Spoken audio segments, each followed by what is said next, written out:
Dans plus de 20 pays, CIS, Catering International and Services, assure l'hôtellerie et la restauration de milliers d'expatriés jusque dans les régions les plus inhospitalières du monde. 100% de son chiffre d'affaires est fait à l'étranger, et la majeure partie dans des pays émergents. Nous sommes au Tchad. Dans ce pays enclavé aux conditions de vie difficiles, CIS a été retenu par le groupe Kellogg dans le cadre du projet Tchad Cameroun Development lancé par Exxon. Un pipeline de 1200 km de long a été installé entre Comé et Kribi. À ce jour, il s'agit d'une des réserves pétrolières onshore les plus importantes de l'Afrique subsaharienne. Le défi est journalier. Il s'agit d'offrir à tous une qualité de vie et de satisfaire aux habitudes alimentaires et au goût des différentes nationalités représentées sur le chantier.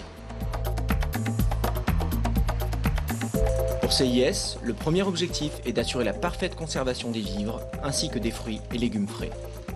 De la récolte jusqu'à l'assiette du client, la chaîne du froid est strictement respectée. La chaîne du froid peut être tenue par une équipe en place qui contrôle le matériel qui est à sa disposition pour un bon entretien du matériel constant. À chaque livraison, nous contrôlons notre camion, que son moteur fonctionne et de ce fait, nous arrivons à maintenir la chaîne du froid jusqu'à nos chambres froides. Et afin d'assurer les menus, ce sont 45 jours de stock nécessaires qui sont entreposés. Mais c'est d'abord dans les cuisines que CIS démontre tout son savoir-faire. Sur le Pioneer Construction Camp, c'est en tout plus de 2000 repas par jour qui sont servis. Mais pas question pour autant de faire l'impasse sur la qualité. La qualité, on l'a. On a des fruits et des légumes d'abord qui se conservent.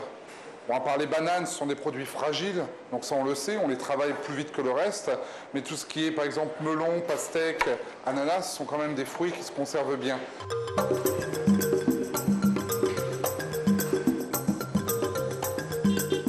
Et c'est dans le cadre du projet socio-économique de Mundu, à 2 heures de piste de Comé, que depuis plus de 2 ans, CIS a investi humainement et financièrement pour former les producteurs locaux à l'introduction de nouvelles cultures. Viens, je vais te montrer quelque chose. D'accord. Ce sont ainsi plus de 30 nouvelles variétés de fruits et légumes tels que la tomate, le navet, les radis ou encore le chou-fleur qui ont été ainsi introduits au Tchad. Au départ, le projet a démarré avec une dizaine d'agriculteurs.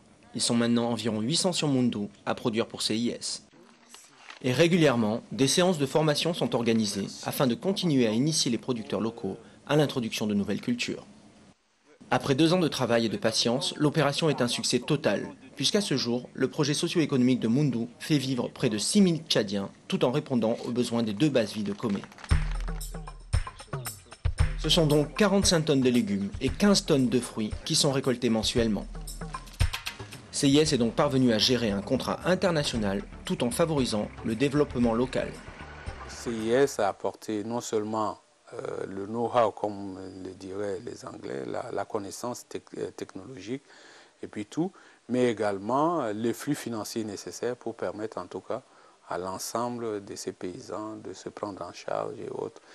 Je pense que c'est un projet qu'il faut reproduire, sûrement tout autour de Mundu, tout autour de Bebidja et probablement tout autour de Doba, et pourquoi pas qu'on peut reproduire également dans la zone de N'Djamena, la ville de N'Djamena. Retour à Comé.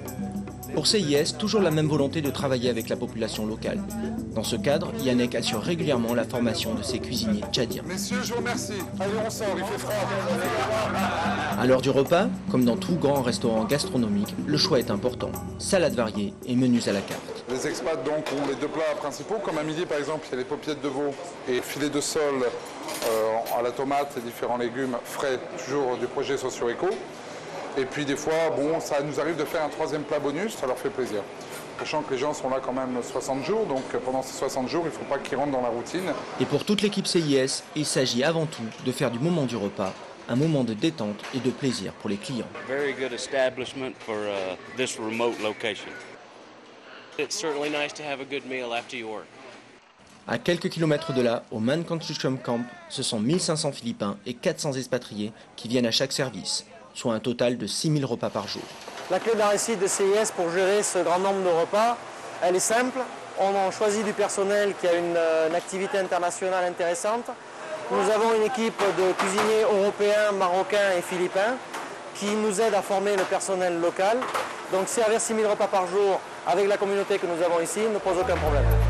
Ce sont aussi 140 000 pains par mois qui sortent des fours. Et chaque jour, les pâtissiers de CIS fabriquent des pâtisseries dignes des plus grands restaurants. Pour CIS, l'objectif reste constamment celui d'aider les 6 000 habitants provisoires des deux camps à vivre de la façon la plus agréable possible leur séjour au Tchad. Cela passe aussi par l'hôtellerie. CIS assure quotidiennement la propreté et l'hygiène des logements. Et une laverie assure tous les jours le nettoyage et le repassage des effets personnels des équipes. CIS au Tchad a réussi un double pari, celui d'assurer la gestion de 2 bases vie tout en développant un partenariat socio-économique avec la population locale. C'est tout l'avenir de l'industrie du catering qui est dans cette double compétence.